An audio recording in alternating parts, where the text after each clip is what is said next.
segunda aula de JCL. Na primeira, nós demos uma olhada nos cartões JOB, EXEC e DD. Nós procuramos trazer situações do dia a dia. Vocês têm a apostila aí tudo explicadinho, né? Mas nós vamos fazer mais alguns exercícios voltados ao nosso dia a dia de trabalho, né? Então vamos lá. P3, 4. Eu tenho aqui o aluno que eu estou utilizando para trabalhar, tá? E nós temos um job, o exec. Bem, olha só, gente. Eu posso usar aqui, nós já falamos, eu coloco vírgula e coloco o próximo comando. Esse nós não vimos, type room igual a scan. Nós falamos que nós compilamos o programa. Eu posso compilar o job. Esse type-room é um compilador de job. Ele não vai executar o seu job, ele vai passar o job e analisar, ver se tem algum erro. Então vamos provocar um erro aqui, ó. Eu vou pôr E aqui, classe com E, tá? E nós vamos submeter o job. Submetemos. E aí nós vamos mudar de tela. Estamos aqui no spool. ST. M F8. Tem alguns jobs aqui que não nos interessam. A gente dá um purge, tá? Ele elimina os jobs, tá? E eu vou dar um S e vou dar um M F8. Olha que interessante. Ele falou assim, ó, essa palavra está indefinida, classe. Então ele está falando, olha, deu erro no seu job. O único erro que deu foi esse. Vamos lá. F9.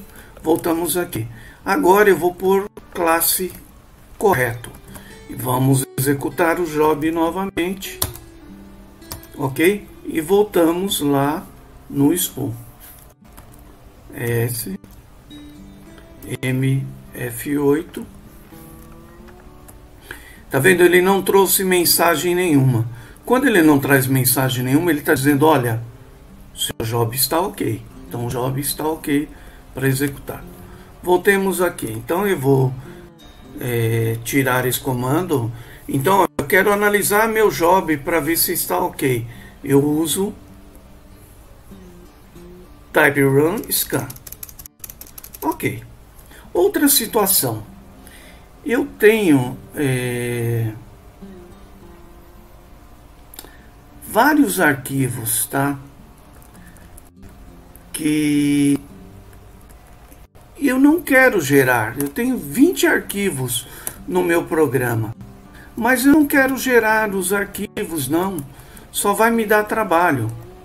Eu quero rodar o job, mas não necessito dos arquivos. Então o que nós vamos fazer? Nós podemos, olha, eu vou trazer aqui, mostrar para vocês o que nós estamos fazendo. Comentando o cadeator, vou dar um replace aqui na linha e vou vir aqui, cadeator. Então o cadeator DD. Para que eu não gere o arquivo, eu posso passar para ele um parâmetro dummy. Quer dizer, não gere o arquivo para mim. DD igual a dummy. Ok, vou submeter. Submetido. E agora nós vamos lá ver o próximo job. Olha, é o terceiro aqui. Vamos apagar os dois anteriores, né, com purge. E aqui a gente tem o nosso último job executado. Return code 00. Não deu erro. F8. ele diz que ele gerou. Ele executa o programa normalmente, simplesmente ele coloca o seu arquivo como um fantasminha, tá? Ele não vai aparecer em nenhum lugar, não vai atrapalhar a execução do meu programa, tá? Mas não vai gerar o arquivo também. Então, numa necessidade, eu tenho 20 arquivos, eu só preciso de um. Poxa, eu vou ficar gerando 19 arquivos lá para nada? Eu coloco o dummy nos 19 e deixo ele gerar somente aquele que eu estou necessitando, que eu estou querendo. Muito bem? Ok. Outro detalhe também, nós vimos na aula passada, o disposition, né? Nós vimos o new e o share. O new é quando ele vai criar, o share é quando já existe e eu vou compartilhar. Caso eu queira usar em modo privado, somente eu vou colocar old. Ninguém mais acessa, só acesso eu próprio, tá? Ok, mas tem um detalhe aqui que nós não vimos na aula passada. O disposition, ele permite eu dizer a situação atual do arquivo, se ele existe ou se ele é um novo arquivo, e ele permite também eu fazer uma análise se deu erro ou se não deu erro. Se não der erro, catalogue o arquivo. Por quê? Não adianta só eu criar o arquivo. Ele tem que estar num catálogo do mainframe para o mainframe enxergar aquele arquivo, saber aonde o arquivo está. Então, se não der erro, catalogue para nós podermos usar novamente. Tá, mas e se der erro na execução desse programa? Deleta o arquivo para nós. Esse último parâmetro. Então, os parâmetros do disposition é new para um novo arquivo, old quando eu quero utilizá-lo de modo privado, share quando eu quero usar compartilhado, e caso não dê erro, eu posso usar o catlg, ou aqui eu poderia pôr também o delete no lugar, tá? Ou até poderia utilizar o keep, manter o arquivo. Eu posso usar, em vez de catlg, keep. Ou posso também aqui usar delete, eu posso usar o keep e posso usar até o... Fica meio sem sentido, mas eu posso usar também o catlg, que é o catalog. Tudo bem? Então, no comando disp, eu posso usar isso que nós vimos. Perfeito. Se eu deixar new aqui, ele vai dar erro se eu executar, tá? Não vou executar agora, mas eu posso usar o old aqui, ó. Como só eu vou estar rodando esse programa, eu posso deixar o old ou posso deixar share. Ok? Bom, mas vamos aqui para baixo então. Nós falamos na outra aula dos sysout e do sysprint. Ó, tô dando R aqui para ele dar replace.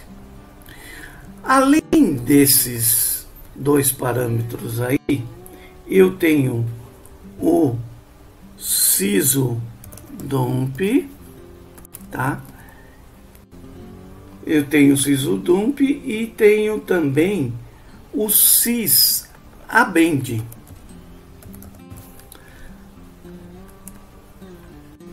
Ok? Tem o sysdump e o sysappend. O ideal é que eu coloque esses dois. Por quê? Quando o meu programa abenda, vamos entender primeiro o que é um abend. Abend é abnormal end. Quer dizer, um final anormal. Tá? Então, quando ele sai por abend, se eu colocar esses dois parâmetros, ele vai trazer informações para mim do meu Abend. Vai ser mais fácil eu detectar o que está acontecendo, qual foi o problema, ok? Então é isso também que a gente tinha para hoje, tá? Para essa aula, só relembrando aqui, falamos do DISP, né? O que nós não tínhamos falado. O DISP aqui é new, old, share. Eu posso, em caso de término normal, mandar catalogar, usar o keep manter ou mandar deletar. Também, em caso anormal, eu posso deletar, posso manter, ok? Da mesma forma. Nós vimos também o type room, e uma compilação do meu job, Future fontes JCLs. Olha, ok, vamos lá. Nós poderíamos usar lá mesmo, mas tudo bem, né? Vamos fazer o certo, vamos usar lá mesmo. Alum 0403 fontes COBOL. Olha, o que faltou nós vermos, gente, é o seguinte: quando nós falamos que o compilador, esse é o programa compilador, ele só gera um módulo de carga quando não der erro. Quem é que permite ele fazer essa checagem? É esse comando aqui, conde. Como é que funciona o conde? O conde é condition. Qual a condição para eu executar esse programa? Que o return code, lembra que quando encerra ele traz o return code, seja less than. Less than é menor que. Eu poderia usar GT, greater, maior que. Ou poderia usar o EQ, que é igual que. Então, o caso aqui é LT, less than. Então, execute esse programa somente se o código de retorno do COBOL seja menor que 4. Opa, mas peraí. Quem é COBOL nessa situação? Aqui, ó. COBOL é esse step. Lembra, nós vimos o nome do meu step chama COBOL. Então aqui eu coloco o nome do meu step quando eu quero testar. Então estou testando o step COBOL. Se o retorno dele for menor que 4, execute esse programa aqui, o LCAD aqui. Ah, mas e se não for? Se não for, ele simplesmente não executa. Tá bom? Então, é isso. Nessa aula de hoje, era isso que nós tínhamos, tá? Só gostaríamos de lembrar que perda de tempo é fazer a coisa da mesma maneira e esperar um resultado diferente.